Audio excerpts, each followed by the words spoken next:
Good morning, everybody. Welcome.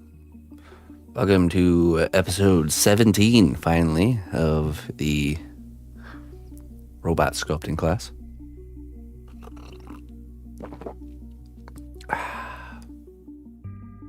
Hey, it's Folly. Thank you so much for the sub. I turned off alerts just for class today, but I will be giving anybody that subscribes a official shout out once we're done with the teaching session, just for the integrity of the VOD for people that are watching in the future. But I'm very thankful. Thank you very much. It's Folly. Good morning. Okay, so we're at a stage of the sculpting where this is the last sculpting stage of the robot. So basically, we're going to be doing like an accessorization stage where we're going to accessorize we've built up the robot just as the robot.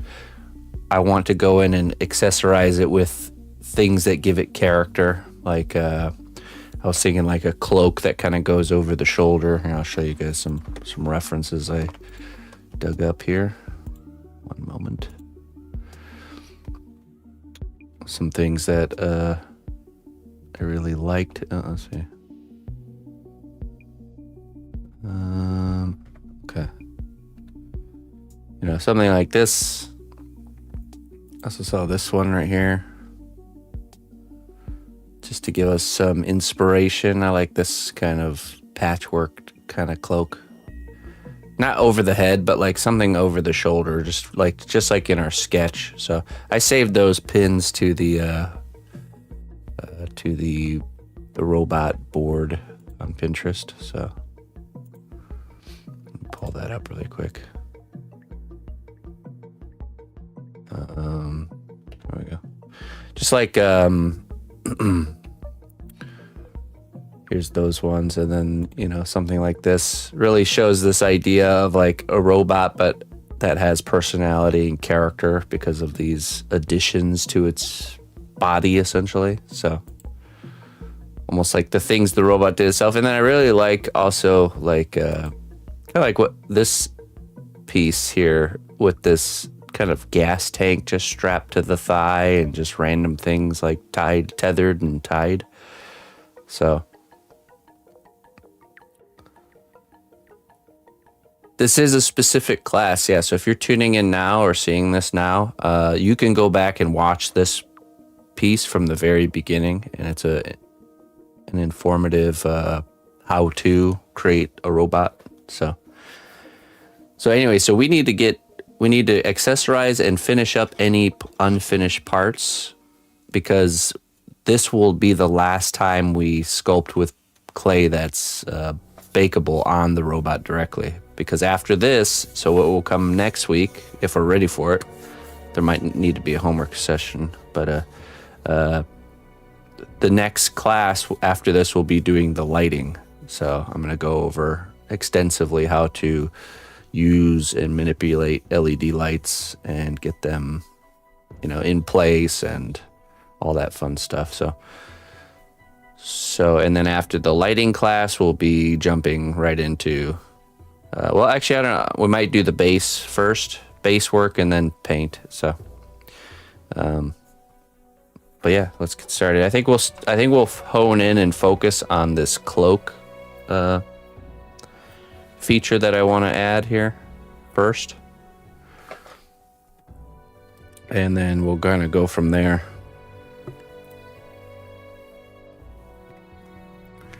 I believe our backpack is still detachable, which is good. So we'll want to keep that in mind for there. So the backpack. So I want the cloak to go over this shoulder, kind of flowing in the wind this direction. But I kind of want to design it in a way that it's not going to run into our detachable backpack part here. So we're going to keep that in mind. Okay. By leaving this off, it's gonna give us access to the inner cavity where we have the wiring, which will be a big help.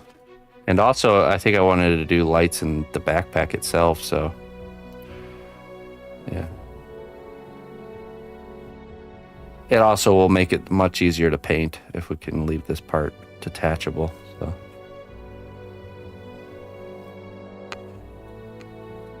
Okay, so let's put this back on. And we're gonna plan out the direction of our cloak. And we need to decide, what we need to decide is if it needs a structure, if it needs an armature. Which usually the answer for that is yes, but if it's not trailing away from the body too far, we can get away with not having. But we probably will. All right, let me get my camera focused in here. Let's see.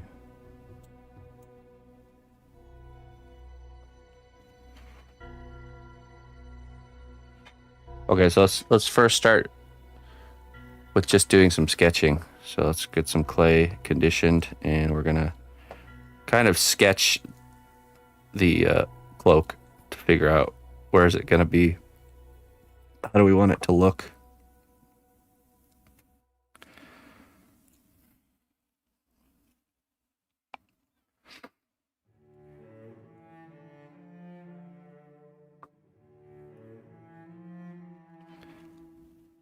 This is something to do with this accessorizing stage. If you want to add like elements like bags and stuff like that, just take a blob of clay that's about the size and shape that the bag will be and just stick it on the character and see how it looks. You know, overall, it's easy to get kind of zoomed in to the work and not realize the overall design. Yeah, so sometimes over accessorizing can be not good for the overall look.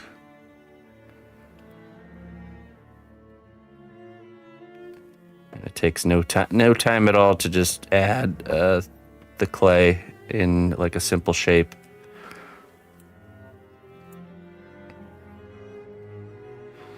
That's the reality. If it looks good in a simplified form, it's going to look good with the details. If it doesn't look good with just simple shapes, it's not going to look good with all the detail and time put into it. It's going to, whatever the composition issue is, will still be there.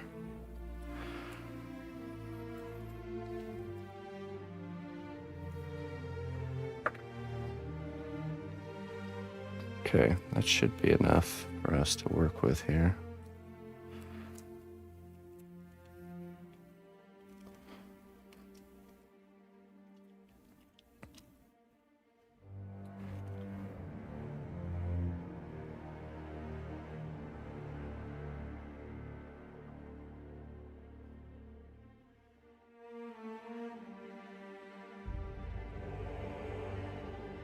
Okay, let's see.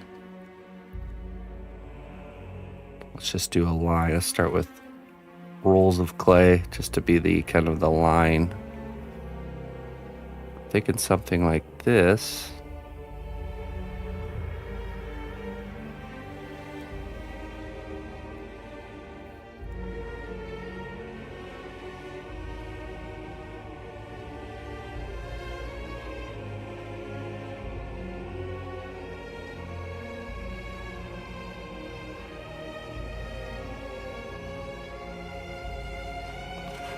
But then there'd need to be something to actually attach it here.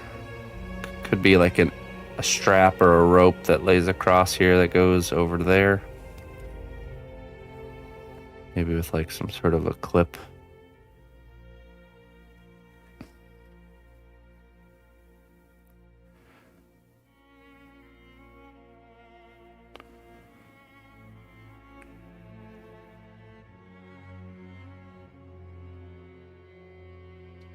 So it goes from like a belt here with some sort of a clip, and then that's when it switches to this cloak material.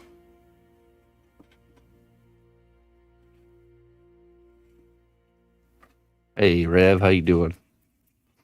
Thank you. And this side will be like this.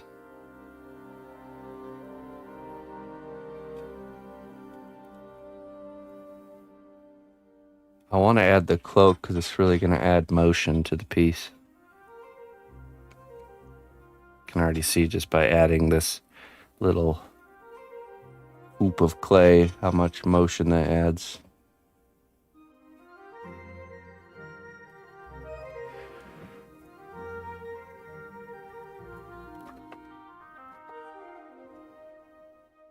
And then it goes like this.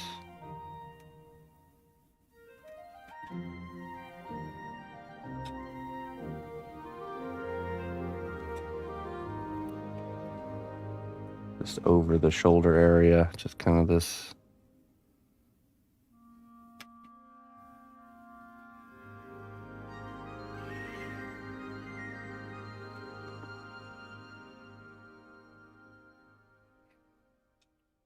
Okay, so yeah, we're going to do that. I think there's an opportunity here under the backpack. Like my original idea was some sort of combustible material, like a bundle of sticks. Let's just go ahead and make a bundle of wood or branches or something. Like an emergency stash of fuel.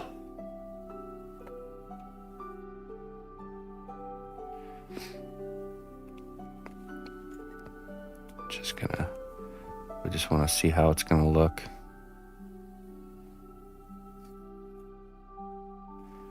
This would be a good opportunity for a mixed media element too. This wouldn't have to be made in clay. I think we might even do that, but still, we're going to sketch it here just to see. We have like a little bundle of wooden sticks. Probably even bigger.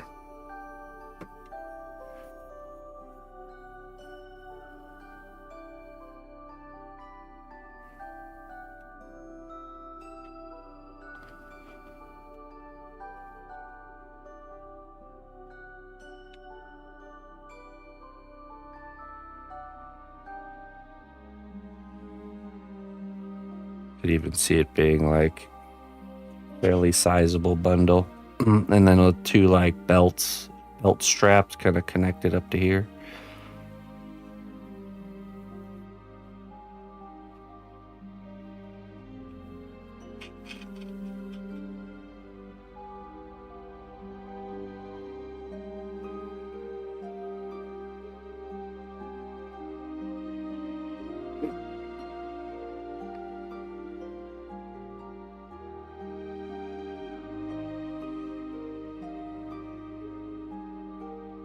Yeah, I think I will end up using real sticks.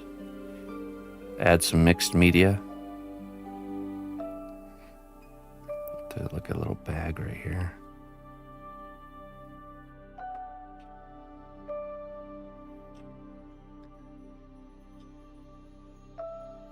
I want to stay away from these skinny parts. I want to keep those thin. That was the whole kind of look of the piece.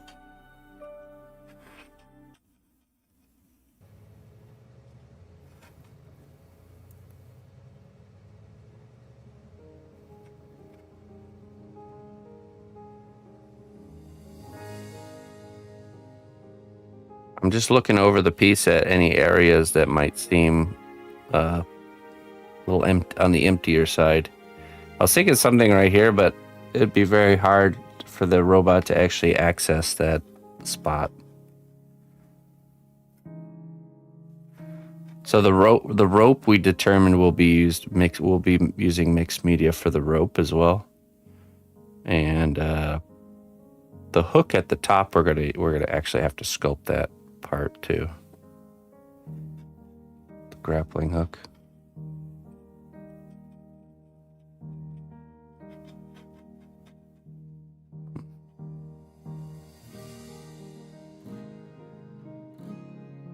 I was wondering if his head would look good with a little antenna. Like this.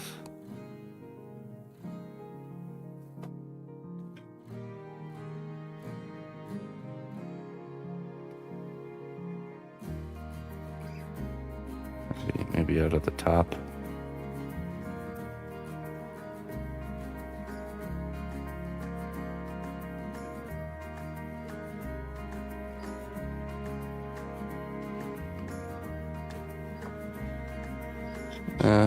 I don't think he needs an antenna, actually. So. That's how easy it is to make decisions like that. Just put the clay there, see how it looks. You'll know, you'll have an instinctual knowing of if you like it or not right away.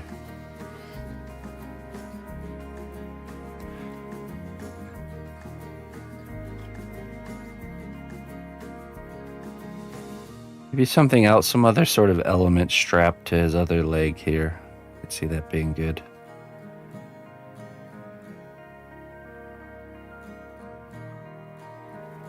You could make parts removable, yeah, totally. The backpack is removable, and the head. Yeah, we do that a lot.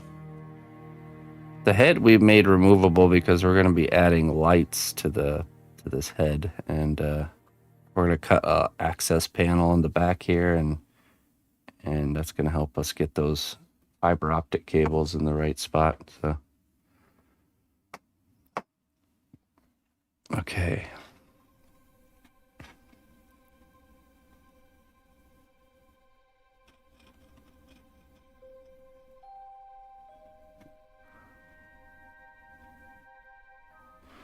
The only other spot that jumps out to me for placing something would be like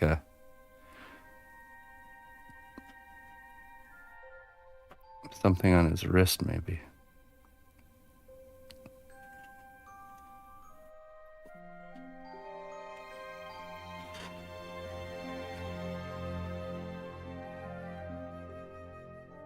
Or possibly something hanging from the back. Like a classic, like hanging money bag look thing.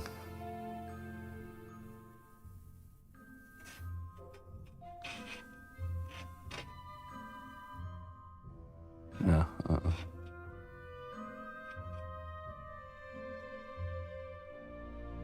I think that's good. That's good. Okay, so let's just remove these parts here. We can still hang on to them and use them as a size reference. And the cloak. Now, I think with this cloak, we're going to need an armature. So basically, we'll want a piece of wire going here and here, and then we'll use our foil tape for the in-between. So let's remove this.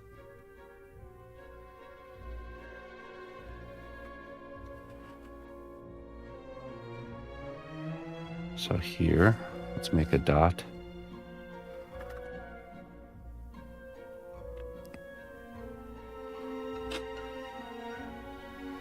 Maybe like right there.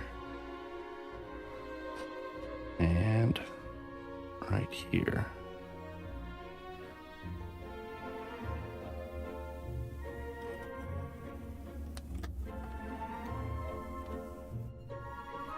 Okay, now we'll want to get our drill.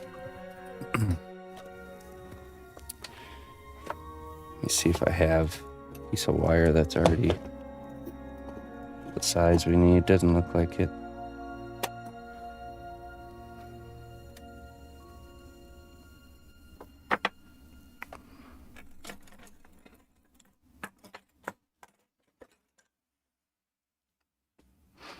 This is a little bit on the bigger side, but I think it might work.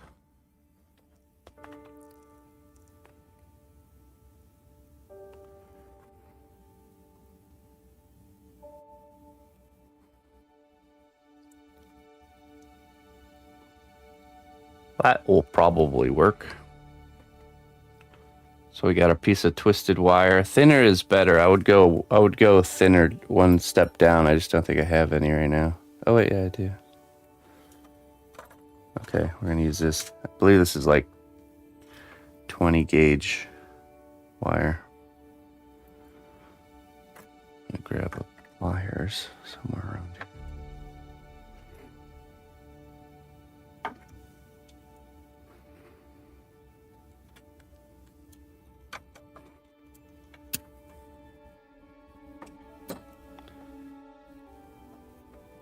Now we're going to twist this up with the drill. Doesn't have to be too crazy of a support, and we want it to be thinner because we want the cloak to be thinner. So.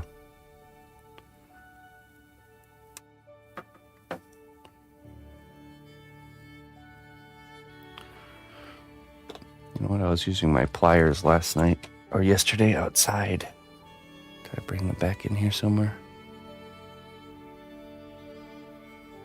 Ah, yes, I did. Aha.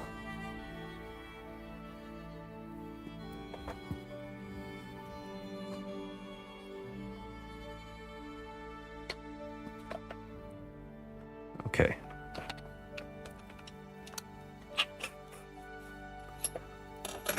Spin this with the drill and get it nice and twisted.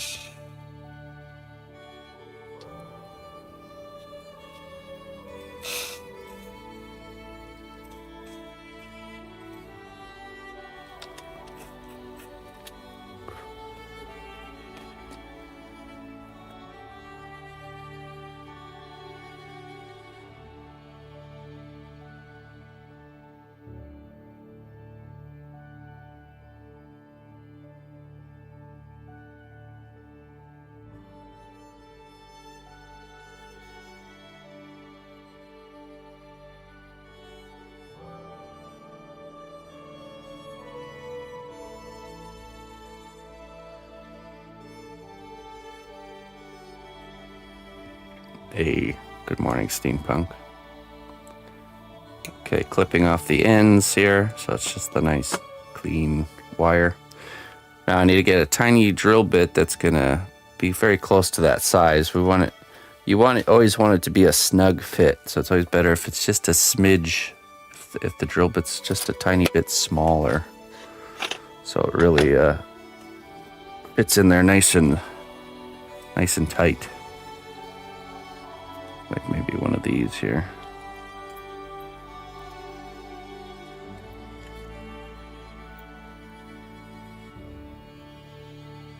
I'll give those a shot.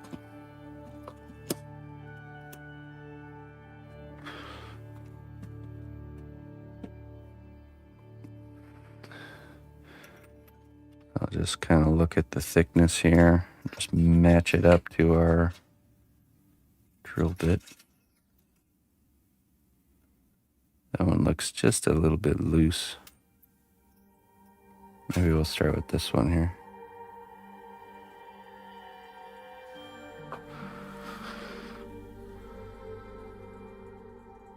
Hey Fabio, yeah, no problem. Just check out the playlist. There's a playlist for how to sculpt a robot. That's what we're continuing today. And I've gone over the whole creation of this robot, and we do go over how to do the nice smooth planes and stuff. So check it out. Okay, so we're gonna drill those 2 holes. So basically with the cloak you want usually at least 2 wires, one on each end of the cloak, and then the space in between we're gonna fill with foil tape. So sometimes on bigger cloaks you'll do like 4 wires. It just depends on the cloak. This is a smaller cloak, so we're only gonna do 2. No need to over engineer here. Okay.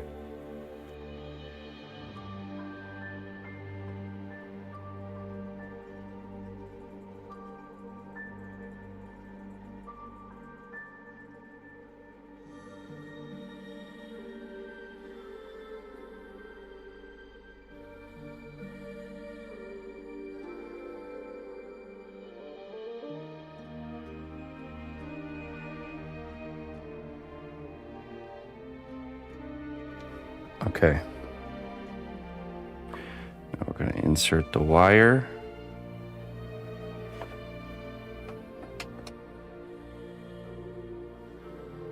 Into the hole that we've made.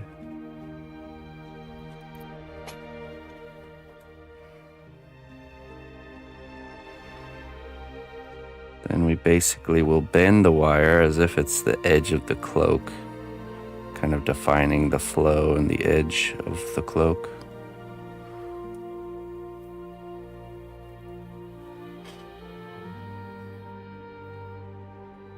Hey, Moxie, thank you.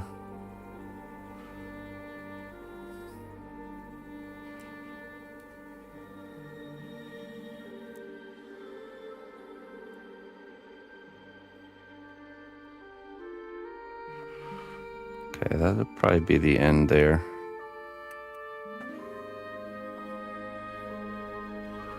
Give it a cut. If you're unsure about how long to make a cut like that, just make it a little bit longer than you think. You can always cut again. It's very hard to add the wire back on, but it's easy to kind of make multiple small cuts.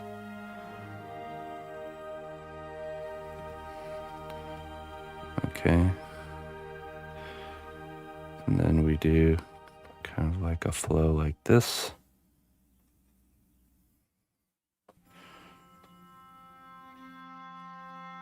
I'll make the cut right about here.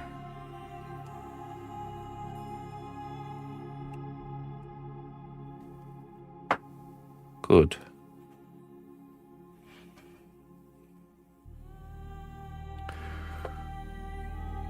So this will be kind of attached to here.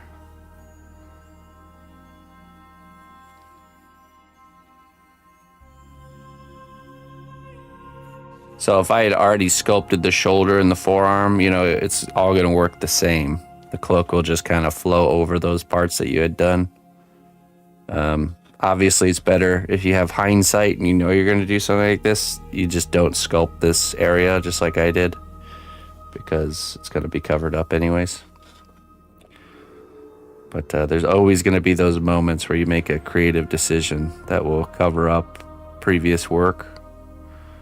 And you just have to be okay with that, because it's better to make it the overall piece look better and lose some of the work you already did than to get attached to the work, you know.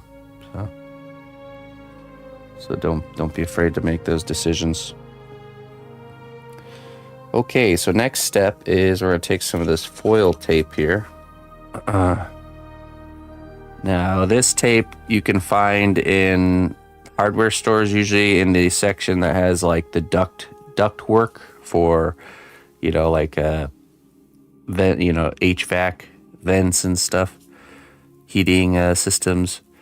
You'll find this. It's a foil. It's literally like an aluminum foil with a sticky back, and we're going to use this to kind of cover this area and create a flat plane for us to sculpt on top of. So let's just start adding. I'll add a piece on the top and on the bottom. That'll complete our structure. This one's a little bit damaged, but it's okay. We'll still use it.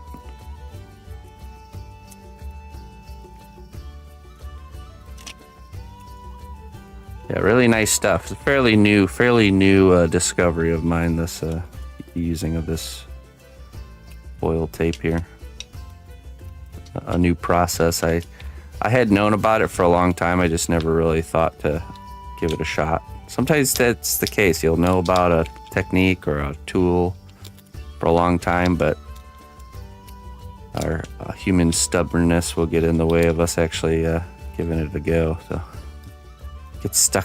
don't get stuck in your ways. Okay.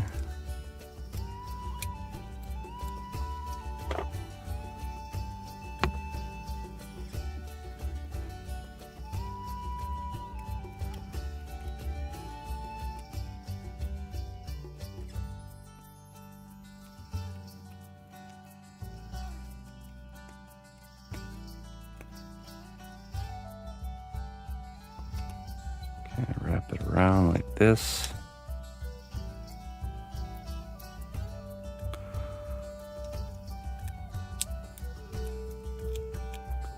Once you get it kind of stuck on there, it's really easy to shape, kind of sculpt it. I'm not too worried about the like wrinkles of the cloak, because I'll show you guys how we're going to add it. Really, we just want a nice structured plane there.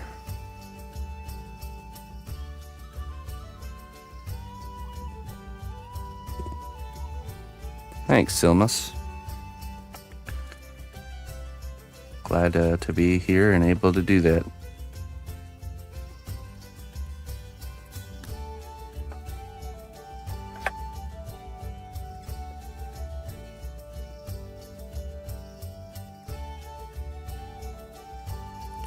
This foil tape's also really good for when you're building a frame out of aluminum foil and the foil's just not quite sticking together. It's always a very annoying thing to deal with. You can just take a piece of aluminum tape and just kind of get everything together with just a piece. It's really nice. Okay, let's see.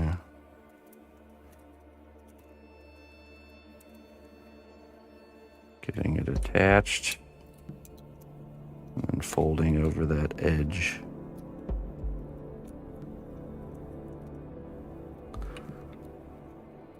Same with over here.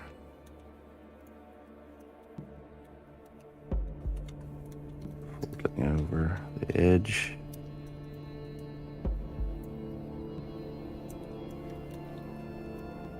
And you'll see that when you do this, it's really, really durable.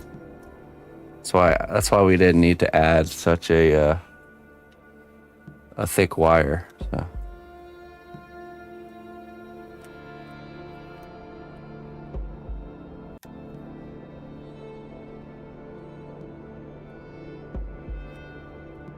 I use the tape to shield my AC tubing from sunlight. Yeah, I've used this. I bought this roll because my heater in the house that I'm at was leaking air into the. It was pushing a lot of hot air into the room where the heater is, so that room always got hotter. I just patched up the holes with some of this tape, and there you go. That's kind of what it's designed for, to tape up all the seam lines on like a heating vent tube. Okay, we'll do one more piece here to kind of complete the end.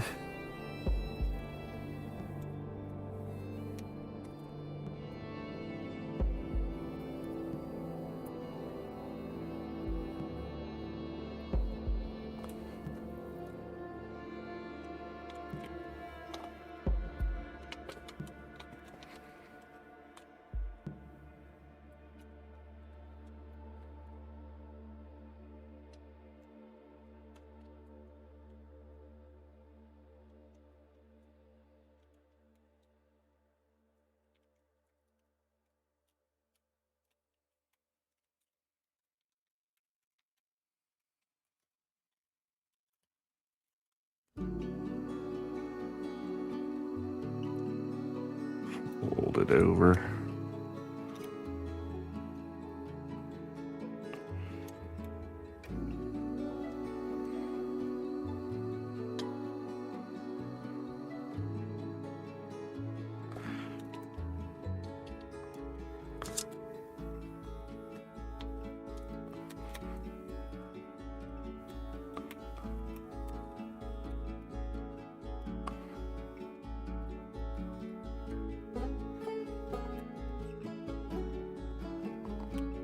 And there's only a few little spaces underneath that there's some stickiness there.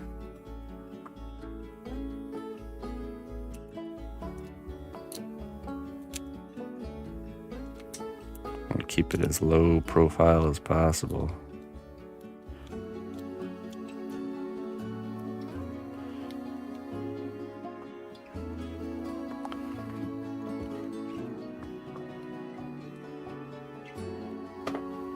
Hey Deagle, how you doing, friend? Good morning. Let's grab a little piece here. We're just gonna fill those little areas.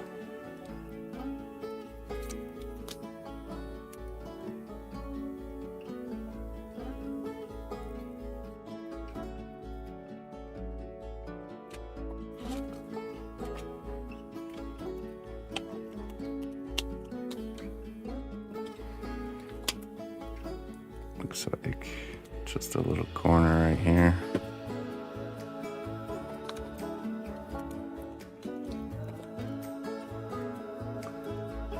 Very sticky.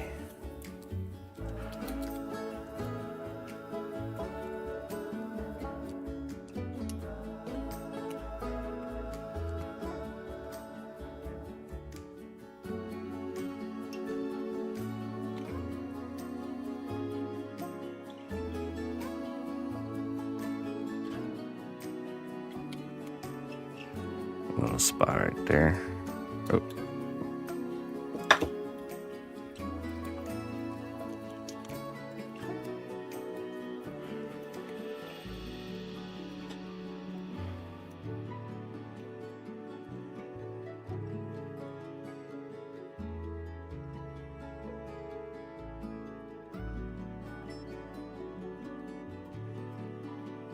I think that's probably pretty good. We'll just get a little strip under there, and that should be good.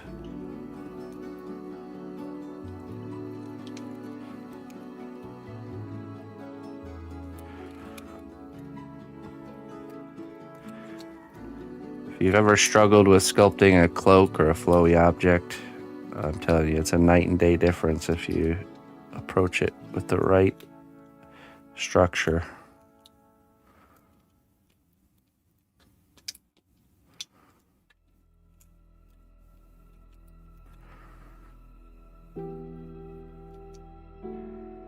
This process makes doing cloaks and wings and stuff like that so much easier.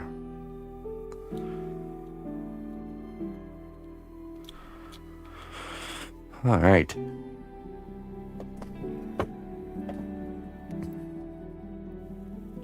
So now we're actually ready for the sculpting step. Now, the way this works typically, okay, listen very clearly. Normally, you would sculpt one side of the cloak, bake it, and then the other side, okay? I'm gonna show both, but just note that you should do, it doesn't matter if it's the bottom or the top. Sometimes it's easier to start the bottom because you're getting the hard to reach area out of the way first. But just note that there's usually a baking between the bottom and the top. And sometimes even a third one if you're adding like details to it, you know. So I think I'll just demonstrate probably just the top layer here. It's basically the same process, you're just doing it over again. I think the key is for me to show you guys is how to do the edge, to fake the edge to make it look thin. Because this won't be entirely thin, but we want to create this illusion that it's a thin piece of cloth. Okay, so let's get out the pasta machine, and we're gonna start throwing some clay around. Get this drill bit out. Never leave small drill bits in your drill because they'll break. I've had it happen many times. You have this big heavy drill and then it falls over and right on the drill bit and snap those little bits pretty easy. So always take the small ones out. Okay.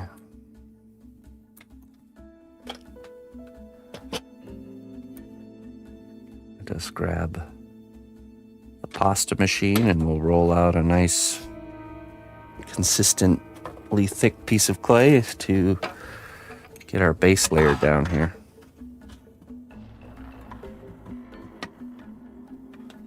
Probably go with like a 3 here on the machine. Not too thick, but not too thin.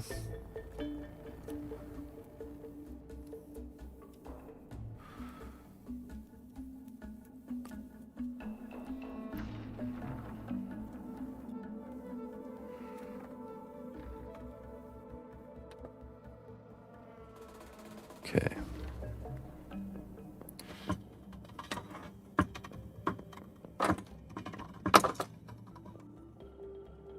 That's good. That's pretty good.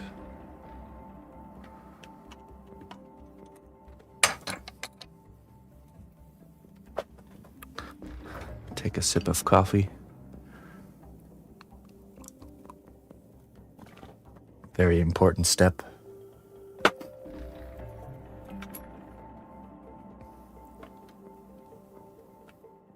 All right, now we're going to take our C2 Cosclay glue.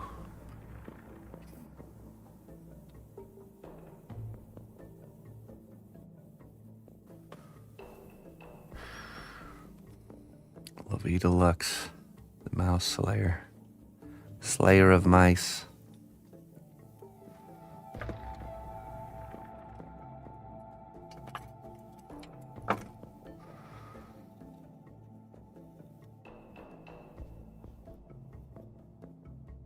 Okay.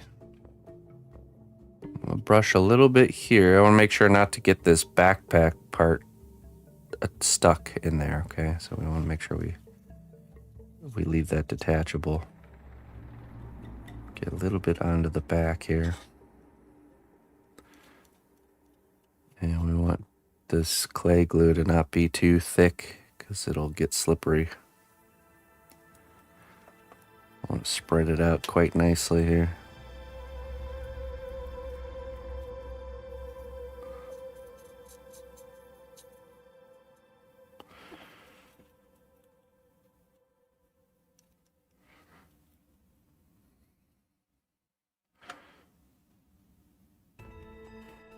We also have to be careful because remember this front vent is detachable too. We haven't removed it yet, but this actually does come off for doing the lights. So we want to make sure that that's not trapped in there. If it accidentally gets trapped in there, it's okay. We can still cut it out with a X-Acto knife, but just want to be aware of those pieces that are supposed to be detachable. Okay, we're just going to take our clay. We're just going to kind of plop it on there. Like so.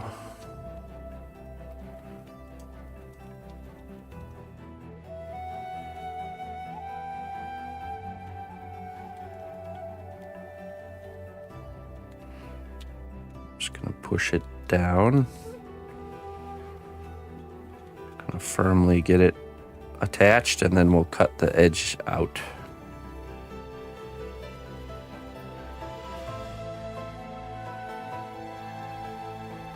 Just feeling for those air pockets. We don't want any trapped air.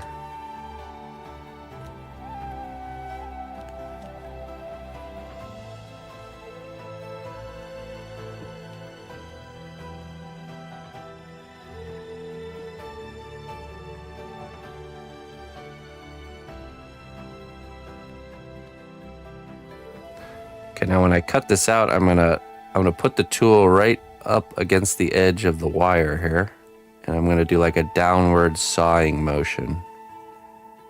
This is going to not only cut out the cloak, but it's going to like kind of blend it and smooth it into it'll make it attach more. So you're cutting and you're kind of smoothing it in place at the same time by doing this only downward sawing motion. If I was to do up and down, it would want to come off of this foil. But we don't. We want it to stay in place.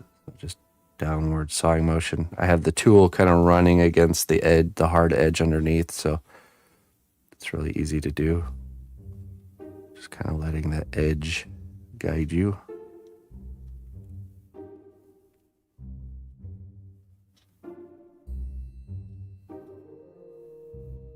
Go. This area is going to be a little bit harder. There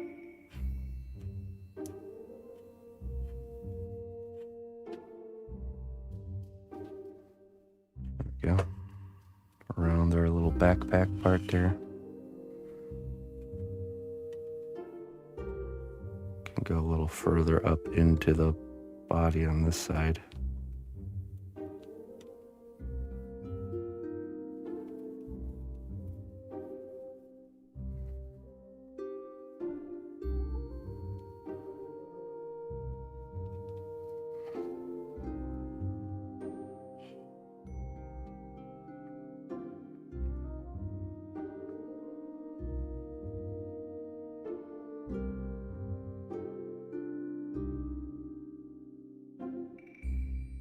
Spare a coin for an old beggar. Hey, Kodat, thank you so much.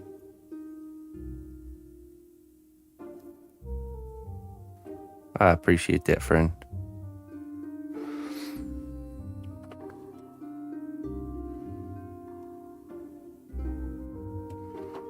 Thank you very much. Spent 45 minutes making 2 bags I don't like on the actual Roboa. It's nothing's wasted. I do that so many times. I'll make parts of things that I don't actually use for the piece. Just put it in your extra parts box, and I'm sure one day it'll find a home. bonus greeblies.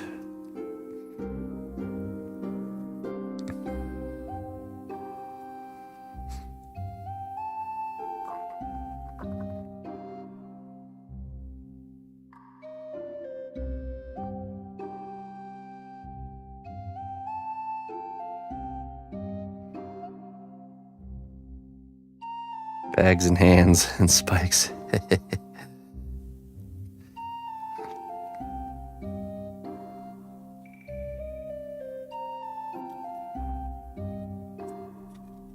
we go. Okay, so we got a nice even layer attached there. Now at the edge here, actually I'm not going to worry about that too much, because what we want to figure out next is kind of the wrinkles of the cloth.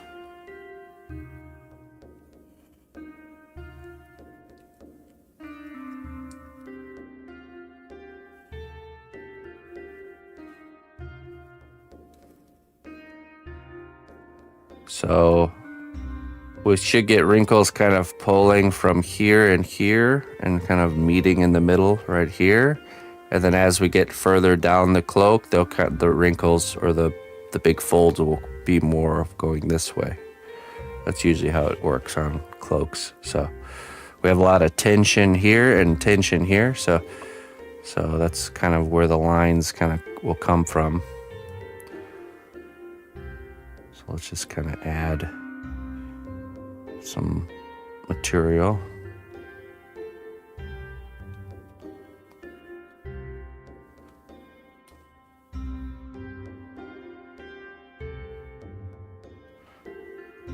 Kind of where it's pulling to point A to point B.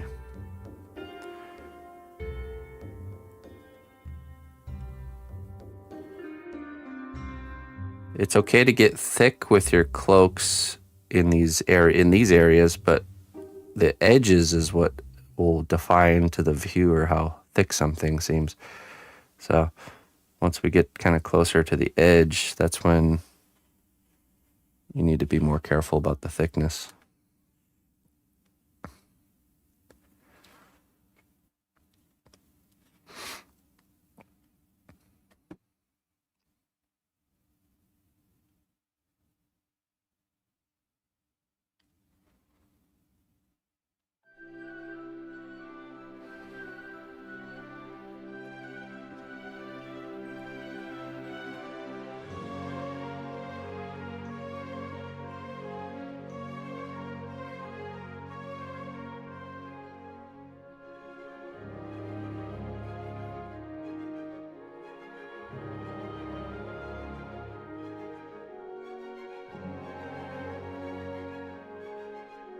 Just adding chunks of clay to kind of represent the hills of our wrinkles. Probably do a little bit more right here. And then when we blend it in, we'll have this natural kind of hills and valleys.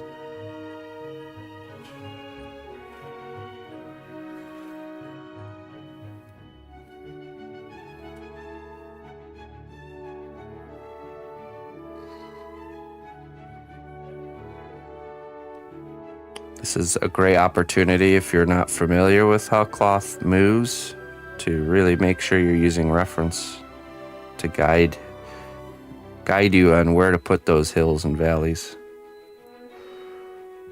Currently, I'm just using kind of a base knowledge that I have, not looking at any particular reference.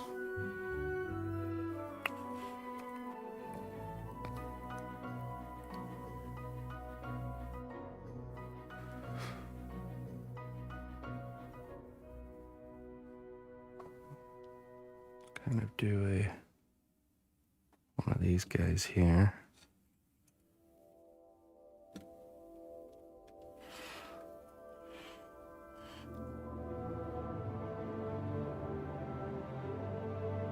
Yes, I've sculpted cloaks and clothing so many times and looked at reference a lot that I have a base understanding of how things look, or how they should look. So what if you don't have that, what you do is and I should still do that anyways, because when you use reference, you're sharpening your understanding of things. So basically, you can see, I mean, this is a little bit harder to see in something like this, but you can start to grasp the concept of how the cloth needs to be shaped by looking at images and trying to kind of mimic what's going on there. So like something like this. So we can see, there's this kind of this middle part where the wrinkles from both the sides kind of come into this V shape, and they usually get kind of deeper or bigger towards the base. And then as we get towards the edge, they start to straighten out these hills and kind of flow with the cloak. Okay, so that's where I kind of grasp that information from.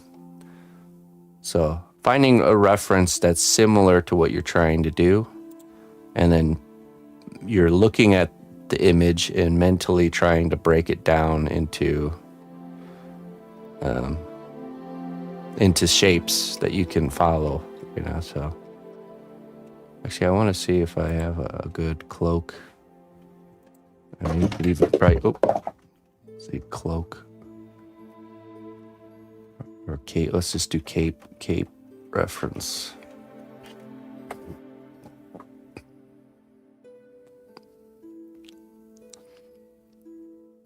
See if I can find a good one. There's so much reference available out there. Sometimes I think it's better. Obviously, a lot of people say real life, like photos of things, is the best, but I find it easier to understand if another artist has done a kind of visual breakdown.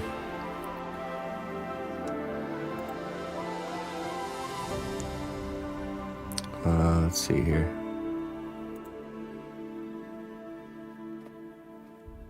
It becomes easier to, it's easier for you to understand what's actually happening when you look at a real shape of something.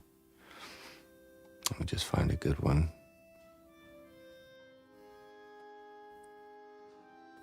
Mm-hmm.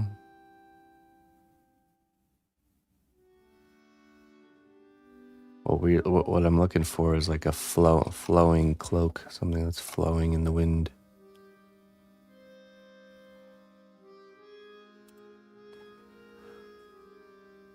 I mean, here's a good reference study someone made of torn fabric. We can take a look at this.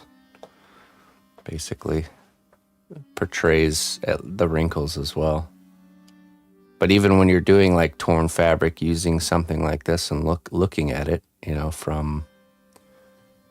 to give you ideas on like how the shapes need to look. So I mean, you can see kind of right here in this draped fabric how we have these lines, these hills coming from both points of connection. So we got the 2 points of connection here, and then it gets to a point where they start to straighten out, and you have just more of like this, where you have hills and valleys going straight with the flow of the cloak. So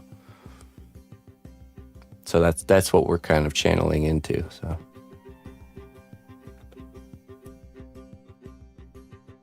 Okay. So after seeing that, definitely going to add more meat to this one right here.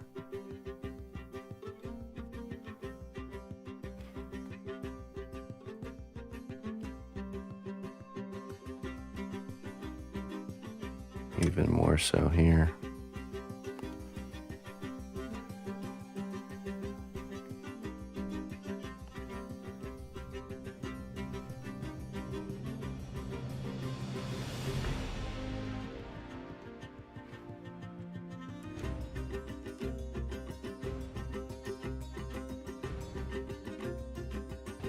This is the C2 clear bond.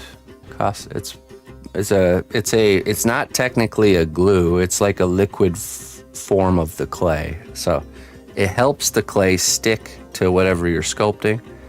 while you're sculpting it, but then when you bake it, it fuses it to that surface as well, because when you bake it, that's when the glue actually solidifies, just like the clay. So you'll use that anytime you're attaching something, attaching fresh clay to something that's not fresh clay, something that's hardened already.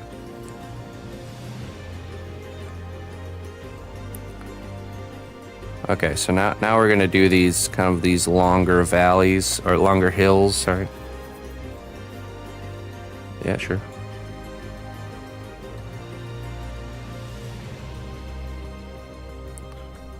The robot's, he's holding this is gonna be a rope that's gonna go from here, and it's gonna go over to here, and he's holding like a whole ream of rope. And then at the end of it's gonna be a grappling hook. So we're creating this kind of exploring robot idea.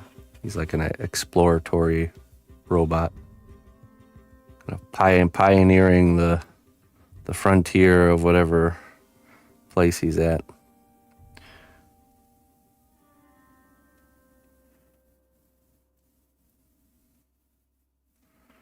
There we go. So that'll be hill, valley, valley, probably maybe one more. Post-apocalyptic. I'm not sure. We don't really define that in the scene. Maybe in the base we could define that by having some sort of prop that would portray that.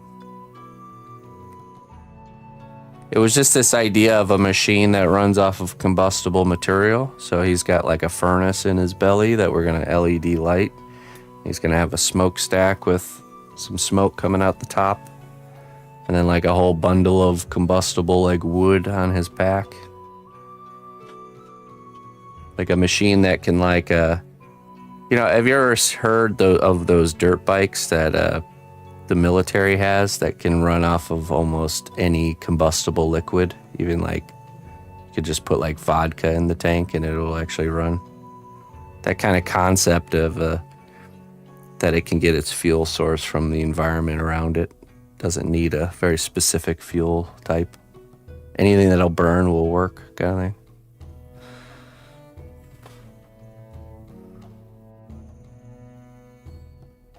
It seems to me that would be a good trait for an exploring robot, to have this ability to just burn stuff for fuel.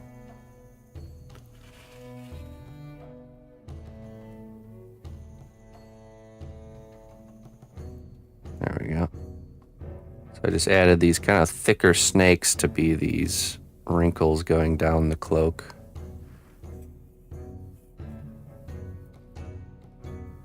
We'll probably do one coming from here, like this, going down the middle.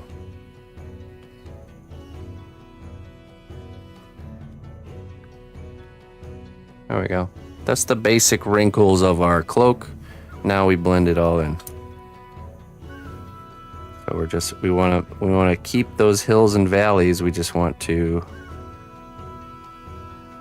kind of make the accordion look. We're turning these rounded surfaces into like a V, like this, okay? And making sure it kind of blends into the valley area more smoothly, so.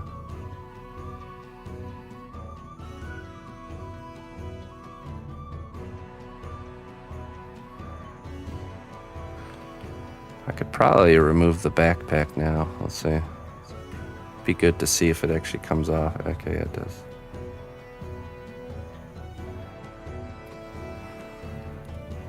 Can get that out of the way.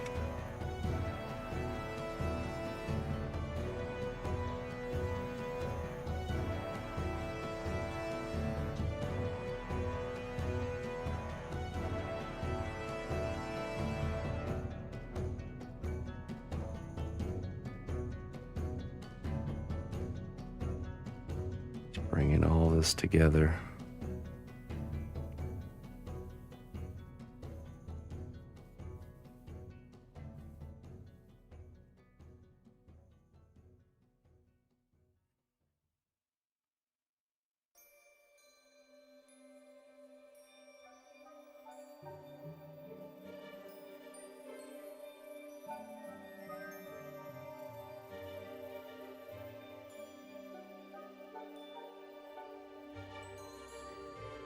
See there even being a little bit more there.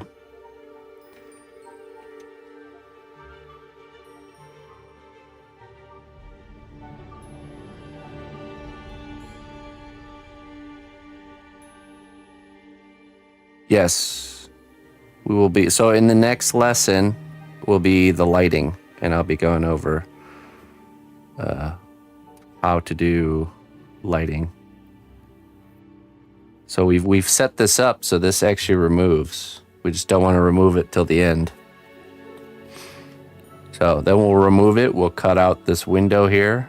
We'll put a translucent layer on the back side of the furnace door. And then we'll kind of set up the lighting in fixture inside the belly. We'll also do the lights for the, I think I'm going to do a dot, like a red dot right here. And possibly almost like a flashlight beam, like a white light coming out of the central eye thing. I'm not sure. It'll either be that or this will just kind of look like a camera lens, and then the red dot combined with the furnace glow. And then on the backpack, I had a plan to do. This is a compute. We're gonna create a simulated like green colored computer monitor, with the black text, So we'll put like a green light back here, and then I'm gonna print off on a transparency. I'm gonna print off a black screen that has like the keys. It'll be all black except for the areas I want the light to show through, and it should create a convincing looking kind of computer monitor, old school computer monitor. So it's a little bit experimental, but I'm pretty confident it'll work. So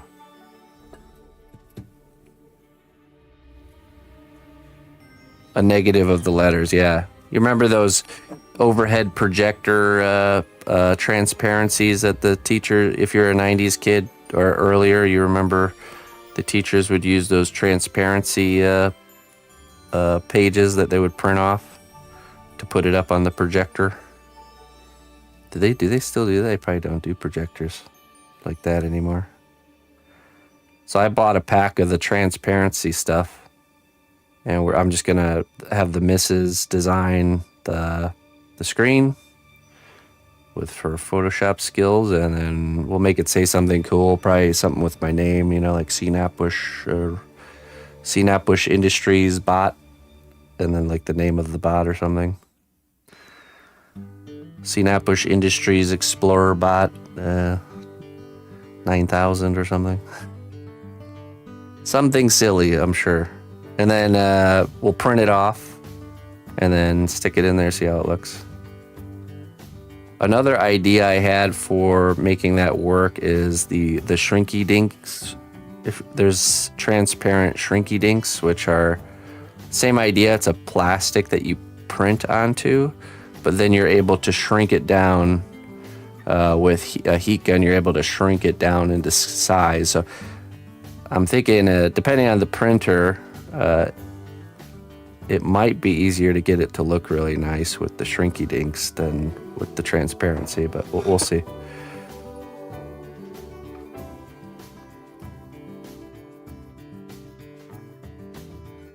It's like a special plastic you print onto, and then you're able to shrink it down in size using heat. And they sell those in a transparent, a see-through version too.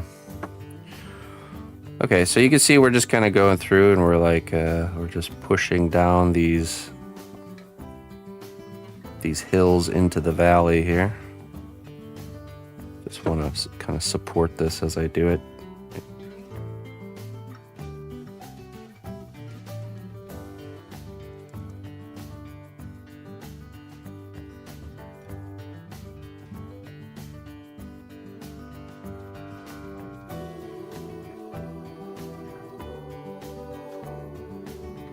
But yeah, so in order for the next class to happen, all sculpting has to be done. So whenever we get into lights, that means or at least all baking has to be done. There is a room for still sculpting, but you just have to do it in a way that it's not being baked.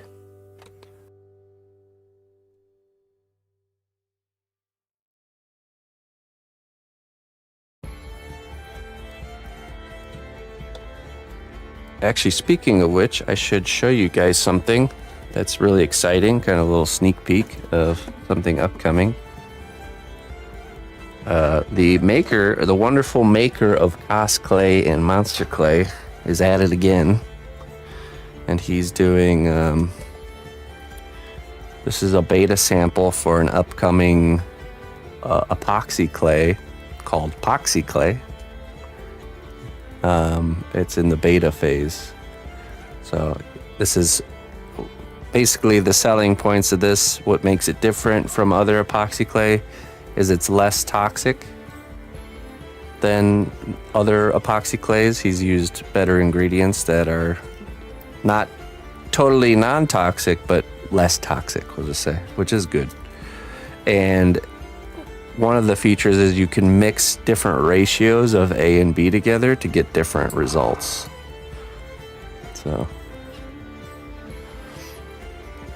So you can mix like more of A than B and it'll be more of a flexible finish, or more of B than A and it'll be more of a solid finish, like a rock solid type of, no bending, you know. So you can kind of scale it to whatever your need is. So that's something we might we'll be getting into at some point to test out and give him feedback on. So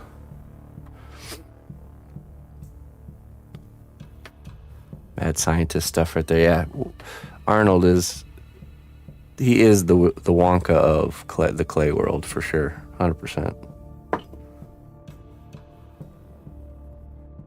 Yeah, that guy's he's never not working on something new.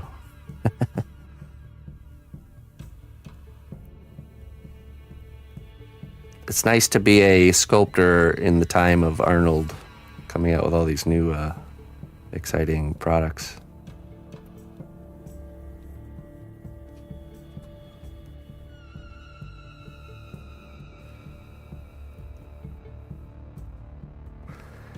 It's not something you should be touching a lot, especially during the initial mixing phase. Most epoxies, once they've cured, they're fine. Everything's good. But it's just dealing with uncured resin in general is not good. So I'm not too hardcore about it. I limit the touching of it. But I really don't use epoxy clay very often. So if it was something like that I used on a daily basis, you'd probably want to be more kind of more on top of using the right PPE and stuff. But I just don't use it that often, and when I'm mixing it, I always make sure I'm wearing gloves. But usually when I get into the sculpting phase, I'll take my gloves off and poke around. Same for printing. Yeah, printing especially has some pretty toxic stuff going on, the resin there.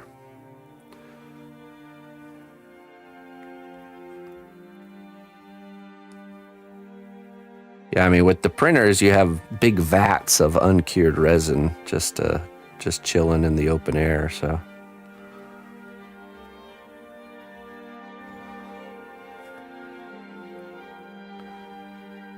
I imagine the off-gassing is less with a clay material or sculpting medium. So you can see I'm blending in our shapes, but I'm still keeping the shape there. You don't want to blend away those shapes that you've laid down. You just want to kind of bring it together with what's there.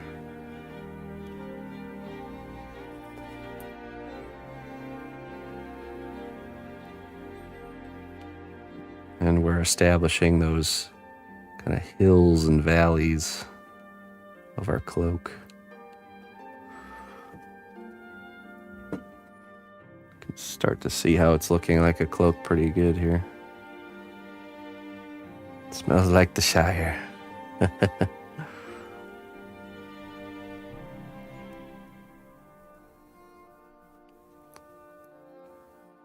Corn chip smell.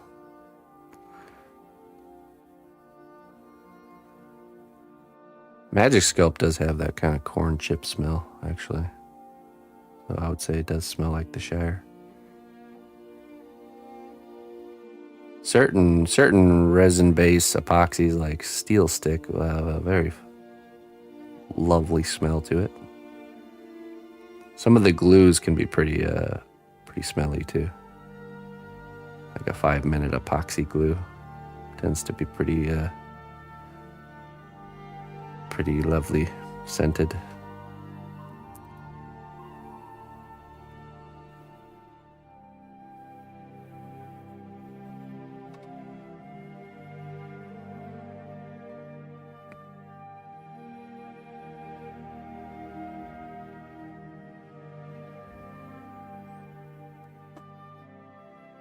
Okay, I can see that this one's not reading, like the jump down here is too kind of severe, so I'm gonna raise up this one so it's more of a gradual step down there. So let's break off a piece here and kind of increase the size of this spot right here. That looks much more blended.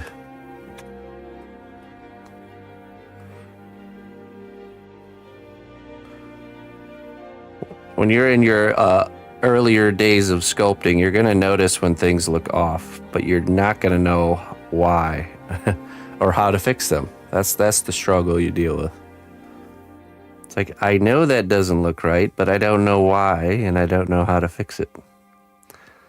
So identifying why, what looks off, and then that's half the battle, and then the other half is, well, how do I resolve this? Do I need to add? Do I need to take away? Do I need to move the clay that's already there around? And you discover this stuff by just repetition, going through that process, that thought process of trying to figure it out like a puzzle. You get better at doing puzzles the more you do them, you know.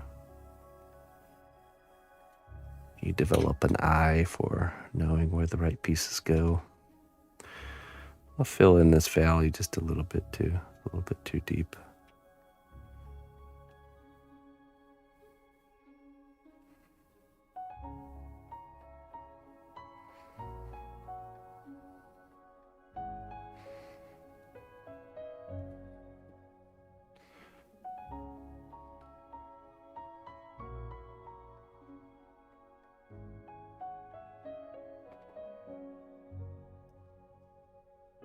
Yeah.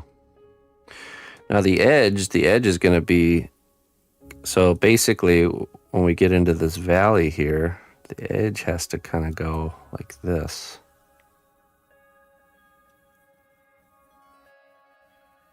And back down. To kind of follow the flow of the cloak. And what will end up happening is when we bake it and we go to the other side, we're going to carve that part out. So when we do the layer underneath, it just comes together real smooth. And we want to keep this edge very thin here.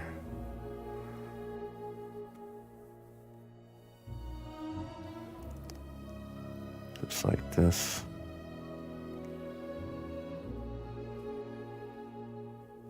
So this material can get removed. You can try to do it now before you bake it, but sometimes it's easier to just leave it and then mess with that after it's been cured. Just use a Dremel tool or a knife.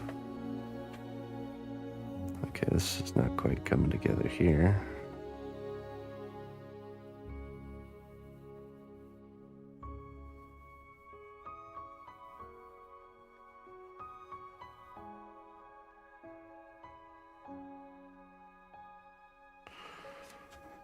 Good.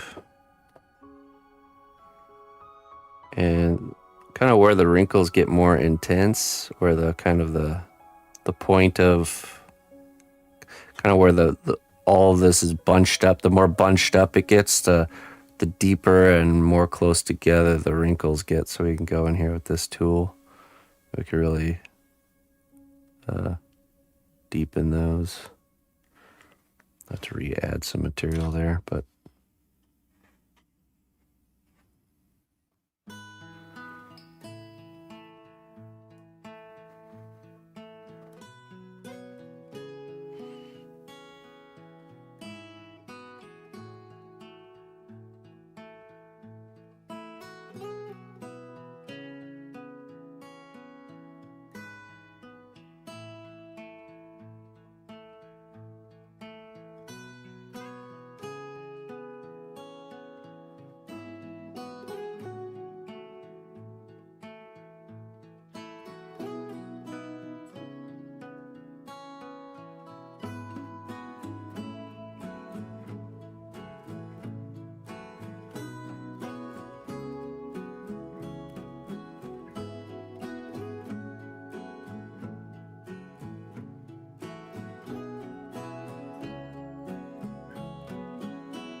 even a little one going here.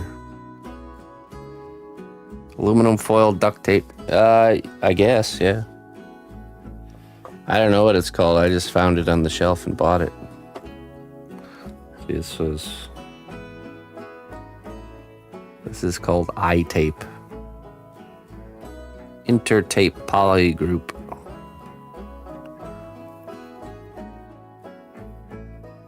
Sounds about right.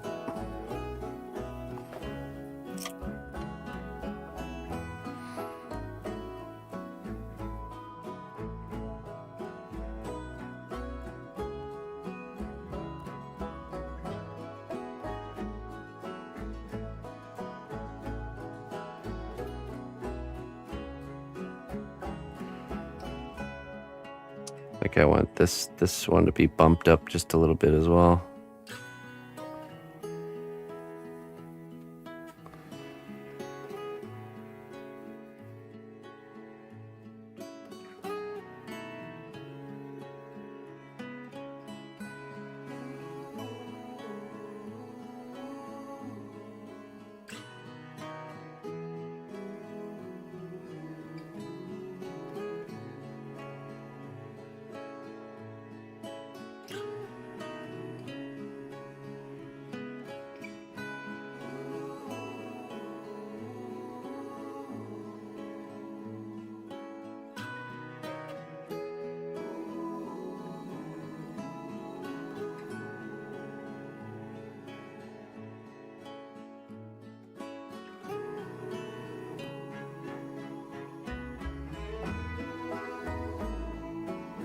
Same thing, we're gonna just try to blend in these little pieces without losing our shape that we've created here.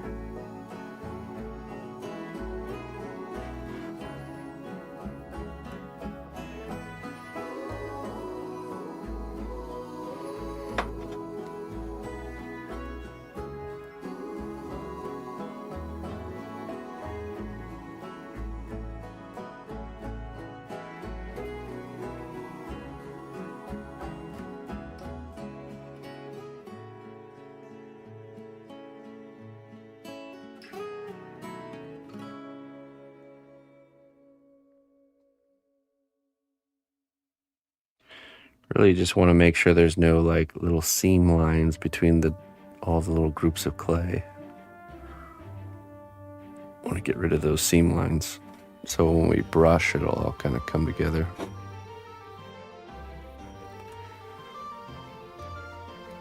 Now we started with an untarnished cloak, but I think for this type of character we're gonna want like the bottom edges to be a little torn.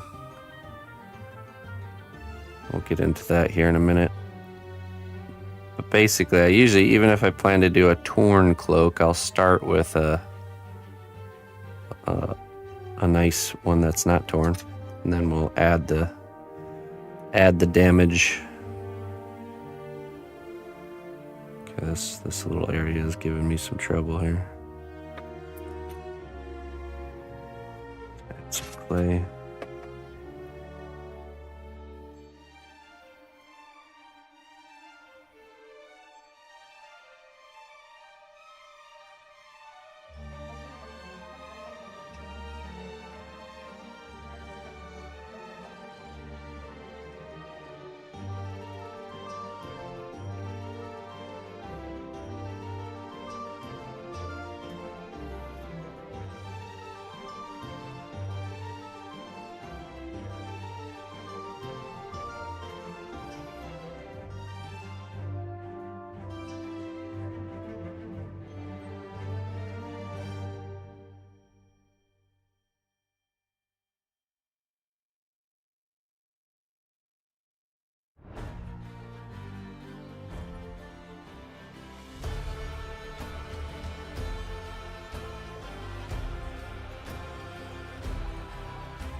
Ooh, hey, thanks, Omar.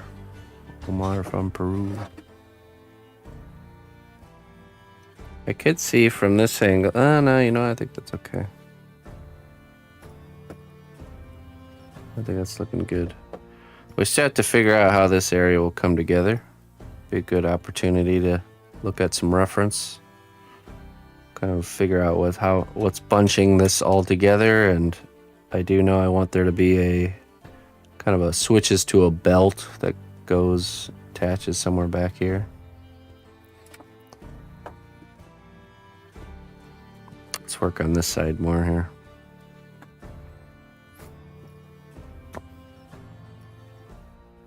Actually, you know what? Well, I'll show you. We'll do this other side here for homework. Let me show you how to clean the cloak up, and then how to add the kind of the character, the damage, and the stitches and stuff like that. So basically, once you get your cloak to this point, we're going to do another step to really refine it, really bring it to life, and that's going to be the brushing stage.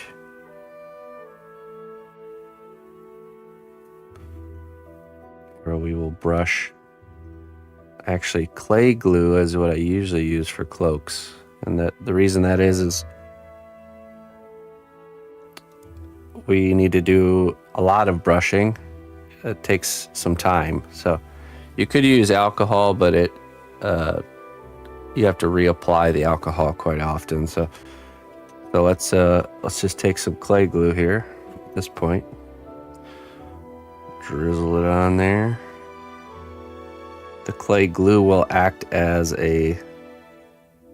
similar to the way the alcohol will act, where it'll soften the clay and allow the brush to actually do blending. So first we'll just kind of cover the area.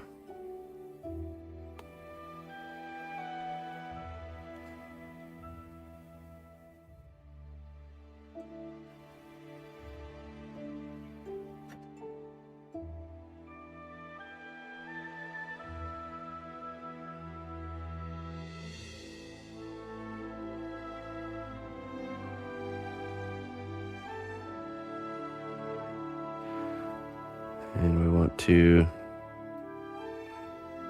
just start really really vigorously brushing. You're not being soft-handed here. You're being pretty heavy-handed.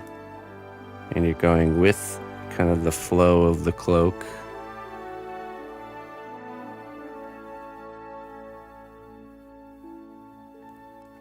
Till we get a nice kind of smoothed out hills and valleys.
And once I'm still not done, I would still do some more with this, but for the sake of time, we're going to keep moving forward.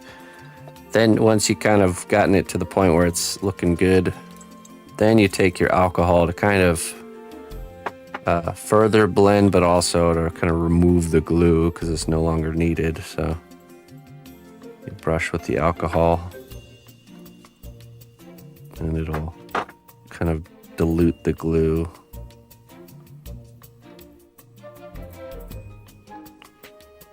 Return the kind of the sculpting surface back to a normal state.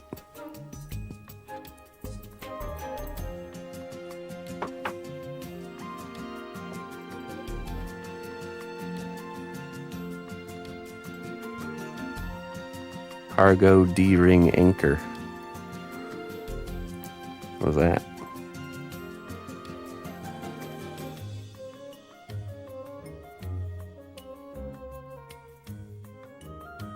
Oh, yeah. Okay, yeah, I know what you're talking about. Right here, yep. Like a metal D-ring, and then that goes to a belt. Yeah, something like that. That would look good.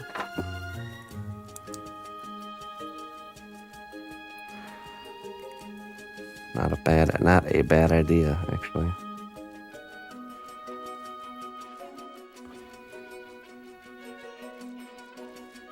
So get it to this kind of slurry phase where there's this build-up slurry on the surface, and then you just kind of use something to kind of twist and get the brush cleared out, and then you're just kind of almost like soaking this stuff up.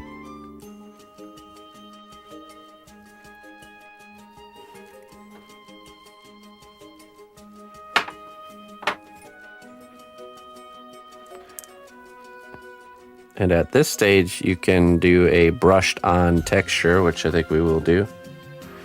We're going to use a real coarse bristled brush, and we're going to brush a texture onto this cloak to make it look, you do not want to leave something like this untextured, because when you paint it, it's going to look shiny and look like it's made out of plastic. But if you create a lot of noise, a texture that's on the surface that creates a lot of static, a lot of noise. Doesn't have to be exactly how cloth texture is, just has to be a lot of noise. So I find the easiest way and a really effective way to doing this is to get a coarse bristled brush. You can look up something called acid brushes, which are coarse bristled brushes used for painting glue onto things in the plumbing world. I know that. I have one here. You can just see it's just a really rough, coarse bristle. And we're going to use this to add in the texture of the cloak. So Joe's going to go brush with the flow. You can see it's putting in this really nice, coarse lines here.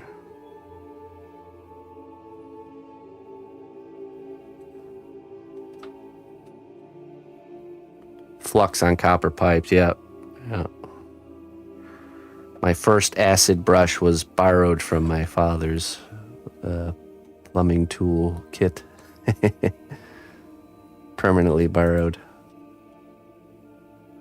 Let's see, I'll show you zoomed in what that looks like. See what we got there? This coarse. And that will help this, when it's painted, read like cloth, having that noise.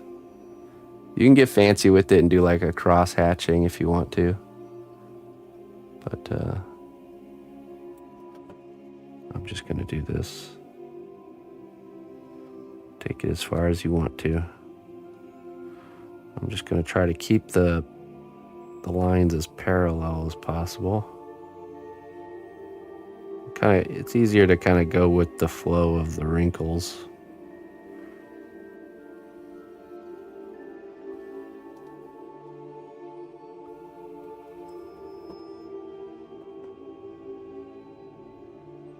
You could already see the noise of that texture making this read like cloth already. How it loses its shininess and reads as something that's a material that's softer.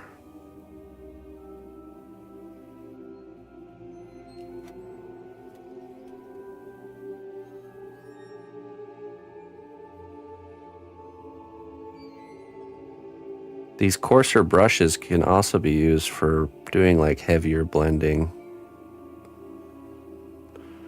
where you really need to blend stuff in a lot. You can use a coarser brush first and then go back with a smoother brush to smoothen it back out.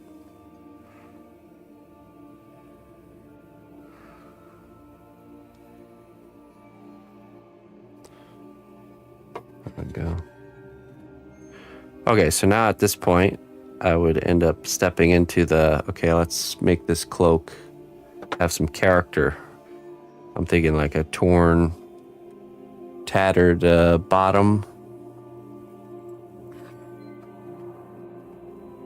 So using reference, we're just going to take like a tool like this and we're just going to kind of cut in some holes here. We're just going to tear it just like it would. And then don't worry about the foil poking through. What we end up doing is we create our holes, our little tattered holes, and then we remove that foil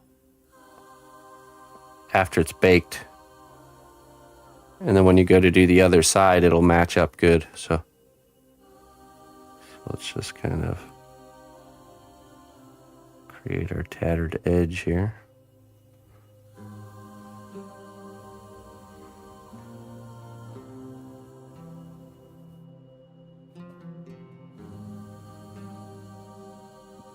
I'm going to take this edge and I'm going to pinch it out to create that nice thin edge. So the edge of it is very thin.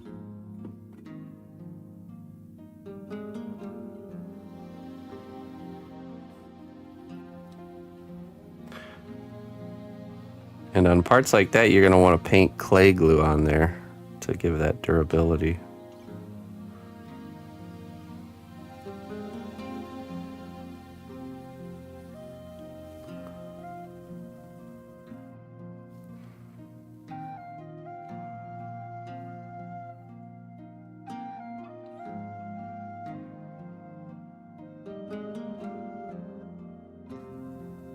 You can kind of push and pull these little spots.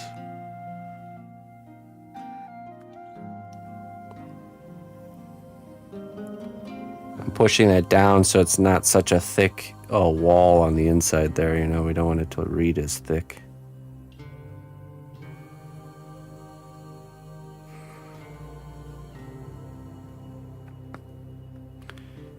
Now, where these hills are, we'll have to treat a little bit differently because of the thickness of the clay there. I also do want to flare up this edge here.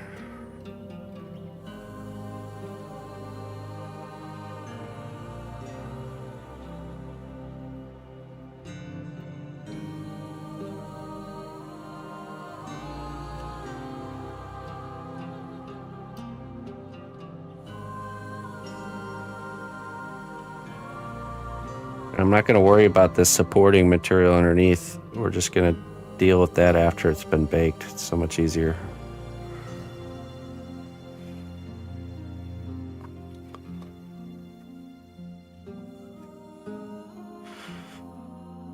Master of illusions, yes. I came to this conclusion that the way our eye sees the thickness of things is totally based on the edge of the thing that we're looking at. So even though this is pretty thick, you know, if you really think about how much clay we added there, it's pretty thick, but we're creating this illusion of it being thin. It's also, a point worth mentioning for the other side when you go to do the underside. You need to put the hills where the valleys are on this side. So the big lump of clay to be the hill needs to be right here in between these two hills. Okay? So same thing, you're adding like a flat piece to start, and then you're adding a big lump of clay to be the wrinkle. The underside is simpler, you're just doing straight all the way down. These wrinkles just all the way down straight. So one right here, one right here, one right there, all the way down. Blend it in. Don't spend too much time on the underside of the cloak. It's not a super important part, but it has to be there, so. And then, yeah, that's basically it. So you could also go in and do like some patches where you just kind of carve out a patch area and add some stitches, just little pieces of clay to be stitches, and then you'll bake it. We'll figure out the clasp thing here. I could see, let me see here. I could see an opportunity for mixed media here. That clasp. Something to separate the cloth from the belt. That makes sense. You can either make a clasp that just goes over it and covers up what's actually going on there. A little gear could work too. Might be a good idea.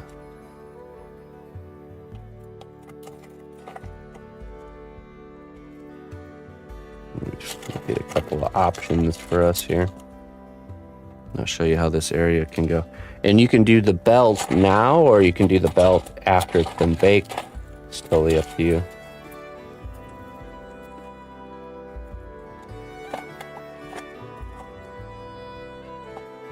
A lovely little box of gears to pick through here.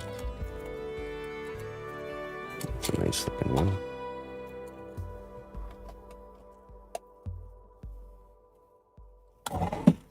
Is there anything else?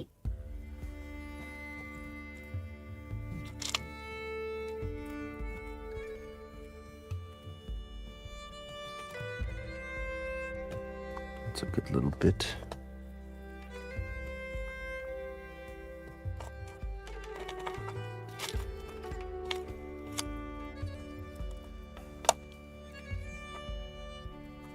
It's too fancy.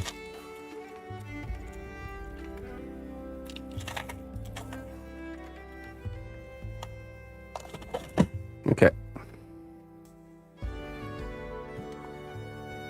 So I got a few little mixed media bits here, like this little gear, or this one. You can see that looking pretty nice. So we essentially cover or hide the connection point of where it goes from cloth to belt, or we do like a ring of like a metal ring here. And we make the cloth go over the ring on one side and then the belt attached on the other. I can see that looking pretty good too. Could even be a combination of both. Let's see, maybe a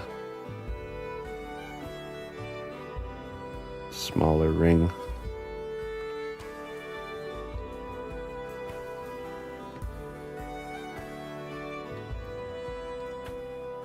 Yeah, I also have this fancy ring here.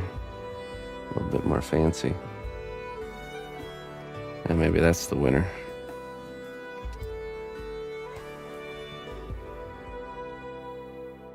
Okay. So then we would add some clay glue here.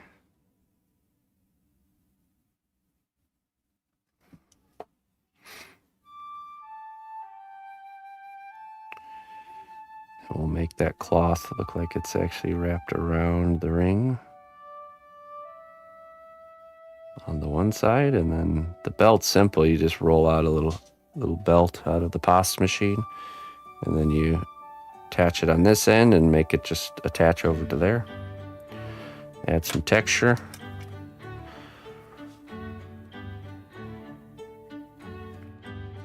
Blend this part in here.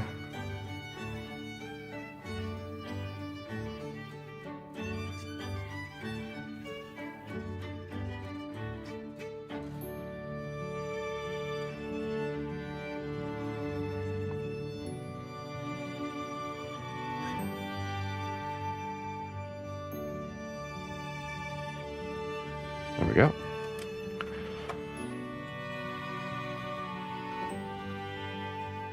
This other side, you don't really need to show how it's attached because of the backpack, but this is a good time to actually, let's make sure the backpack goes back on.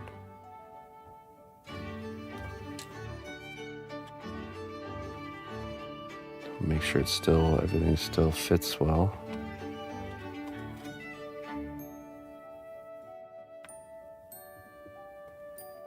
A little bit tricky to get on there.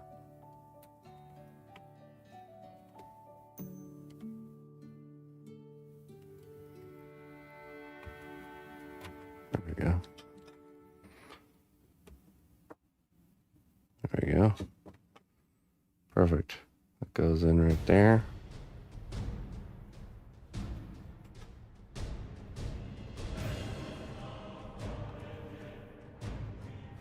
Do those wrinkles over on this side like this, so it looks.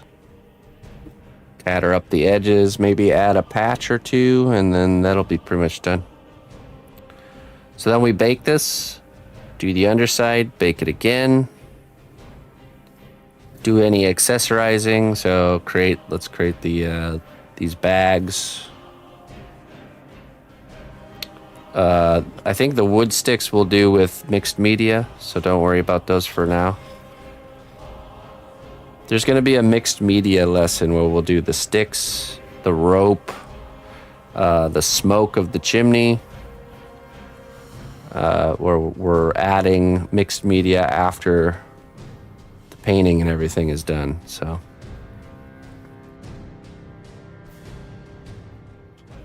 okay, so our mission for the next class is to have all the sculpting finished, and then we will either we'll be doing lights next week or we'll be doing the base. I have to decide. A lot of the times with characters that have lights, it's easier to keep them permanently attached to the base, because then you don't have to worry about creating detachable wire pieces for running the LEDs. Although that is possible. So if he's going to be permanently attached, then we need to either do the base now, or we have to make the base out of materials that don't get baked, and then we can do the lights. So I'm not sure. The next class will either be making the base, or the next class will either be doing the lights, and that all depends on if we're going to try to keep him detachable from the base or not. So, which I will let you guys know as soon as I know. It could go both ways, to be honest. I just have to think about it and decide what would be best. So, okay. That will finish up the 17th class for the robot. We're going to jump over to Discord. It's been a long time since we've been able to catch up on Discord for classes, so sorry about that.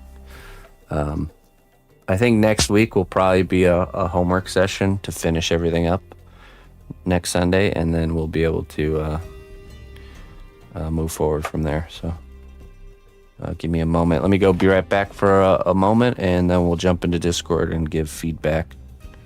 I'll be right back.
Okay.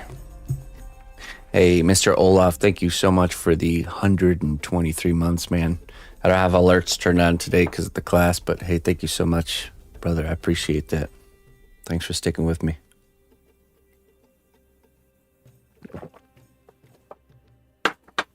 Okay. So,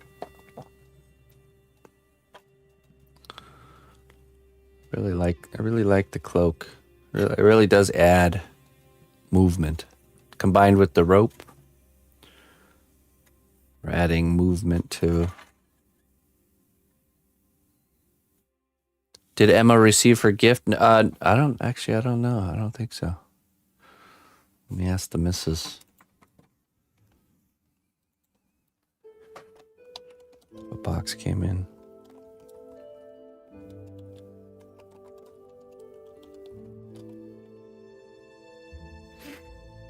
It was supposed to get here yesterday, wasn't it?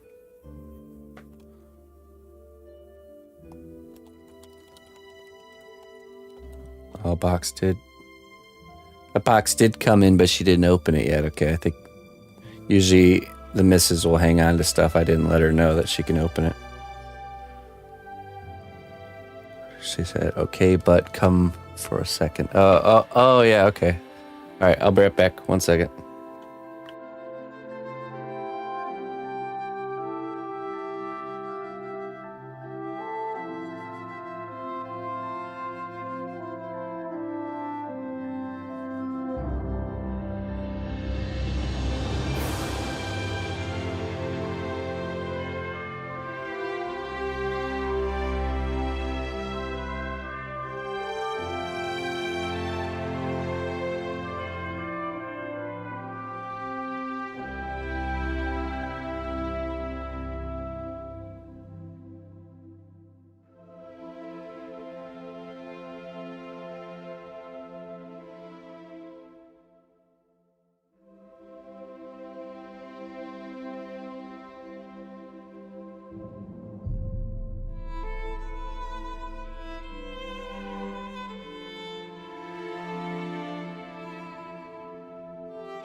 Okay.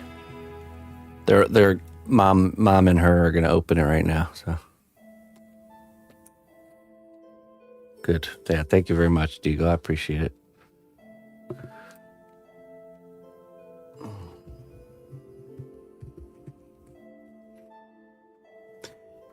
Yeah, we're just coming back, first week back from Germany, so I was gone for a month. I was just streaming on like a completely different time zone. Mr. Olaf. Okay, let's open up Discord and jump in. For people that have been following any of the classes, we will check Discord and see how you all are doing. So give any feedback if I see. Let's see here. We'll start with the robot class. Actually, let me turn this.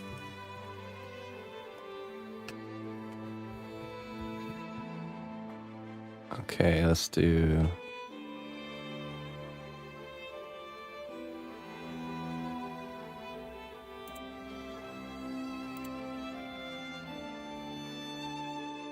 All right.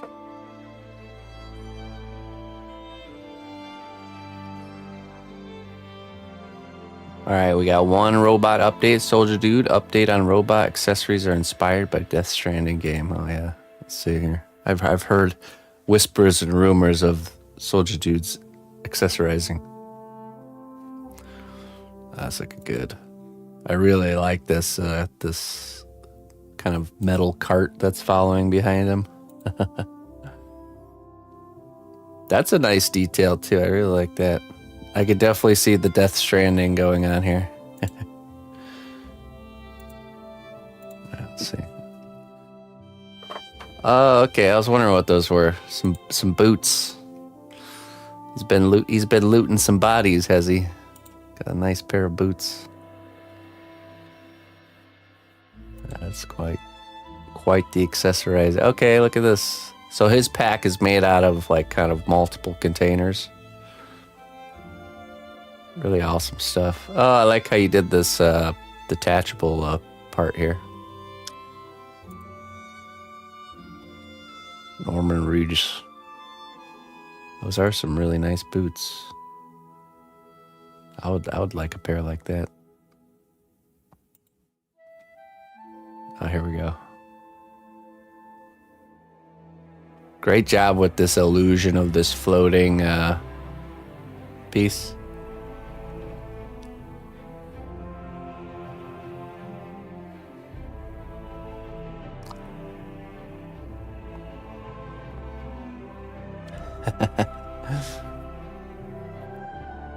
That robot escaped from Tarkov and got every piece of loot.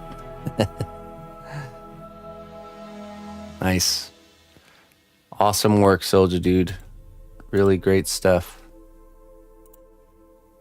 Top tier. All right.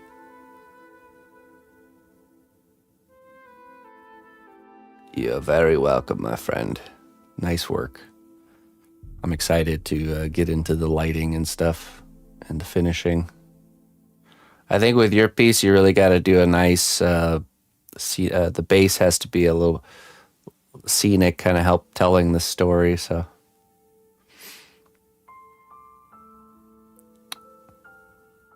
Okay, let's go to the dragons. Okay, let's see here. What color do you think would be best with all the gold and when the light is on? I'm not sure. Thank you for your help. Oh, okay, let's see.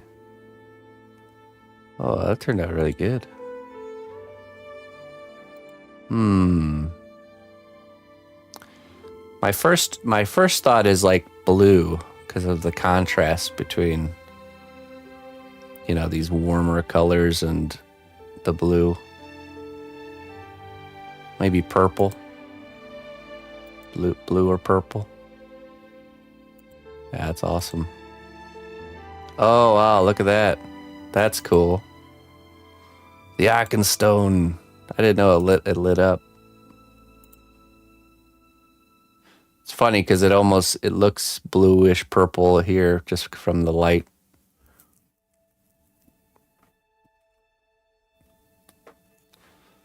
Hey, what's up? Yes, King. We're doing class today. I do sculpture class on Sundays, so that's what we're doing today. Let's see if we got an update on that. PB Sculpt, okay. Got an update from PB.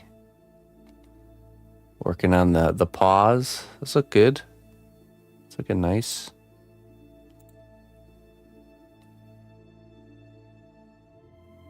It's that looks like epoxy clay little stand you made there.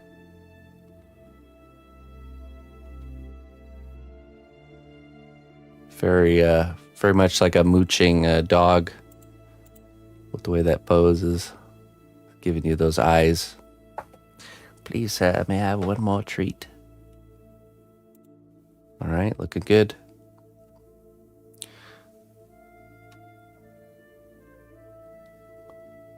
Yeah, looking really good there, PB. Keep it up, my friend. The hands is like a big milestone to get over, so should always be one to be proud of getting over.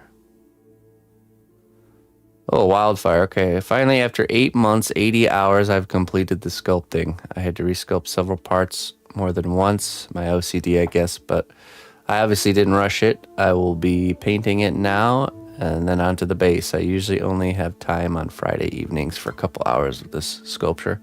I'm so happy with the result and the wealth of knowledge. You have learned it. Okay, week 11. Let's see here. All right.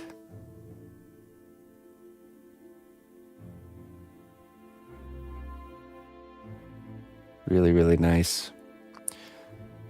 I do have to say the Woodland Gremlin class, I think it was probably our biggest success as far as a class goes. I think it comes down to subject matter, really. this type of character, it just is the perfect launch pad for people. And it's also right up my alley as far as comfort zone goes, so makes me pretty qualified to teach. Yeah, looking really good. Nice job there, Wildfire. Let's see what we got here. Oh, we got a new one joining. This looks very much like the skull of the character at this stage. Very much the features of the skull. I've always wanted to do that where you start a character by actually making the bones and then like layering up the muscles and stuff.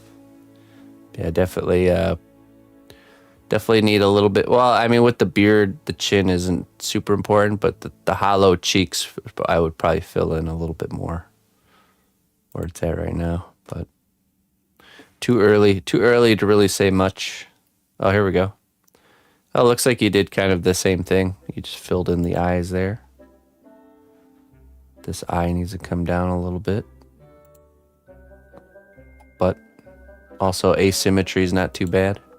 So you can really see it. See how this line goes like this, and this line's going like this, when it should be going like this. So, yeah. All you just have to do is push this down and push this down. It's also, this eye is a little bit wider than this one. Good old eye battle. All right. A good start. It looks like we got some final picks. Deeds. We saw Mr. Brightside, I'm pretty sure. Yeah, okay. Yeah. All right. Look at that.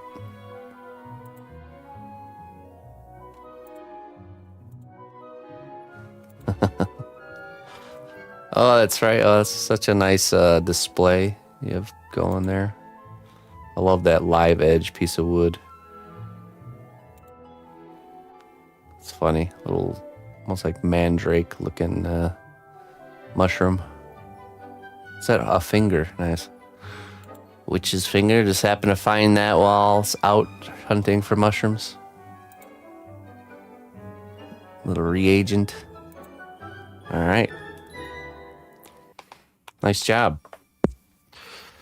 Okay, it looks like that's everything in the class page. If anybody wants to follow along any of these classes, we do check this on Sundays each week. So I still haven't decided if... I feel like we should do feedback every Sunday, whether it's a class session or not. So maybe I was afraid to do a review for people when it was not class, when it was homework, because I didn't want people to submit photos for review and then not know when I'm actually going to review it. So maybe we'll just from now on moving forward, every Sunday I will do a review, so that way you can get feedback right away instead of it taking time, because sometimes it just takes time to get to the next class when we got a lot of homework and stuff to do. So yeah, that's how we'll do it. That's how we'll do it moving forward. So if you submit anything for a review during the week, just expect that in the next Sunday stream, whenever the next Sunday stream is, that you'll get feedback. So you could just check the VOD or whatever if you can't be there. But yeah. All right. Hey, ladies and gentlemen, thank you so much for joining me on this class today. I'm going to get out of here and go do some garden work and some other things. Be back to things on Monday, tomorrow, but a little bit change of plan. Me and the missus have been looking at the timeline for getting this project done for Christmas. We're gonna have to just work on it full time till the sculpting's done, so that way the missus will actually have time to paint it. So it's getting a little bit too close to be laxed right away. So I'm thinking we'll probably only need like maybe a week and a half of time for sculpting time to get it done. So we're gonna hit the pedal to the metal this next week and really push the journey to the finish line. So that's what we'll be doing moving forward. So hey, Woozer and Rob, welcome. We're actually getting out of here, so all aboard the raid train. I'm gonna send you guys to someone else. I appreciate it though. Thank you. Let's see. Where can I drop you off? I will, Deagle. I will let you know. And thank you for sending something. I appreciate it, man. I'm sure she'll love it. The missus informed me what it is. I'm just not sure what specifically it is. So I'm about to go look. So. Let's see here. We'll go drop you off with Miniatures Den, I think. Mr. Miniatures Den, a very fantastic miniature painting artist.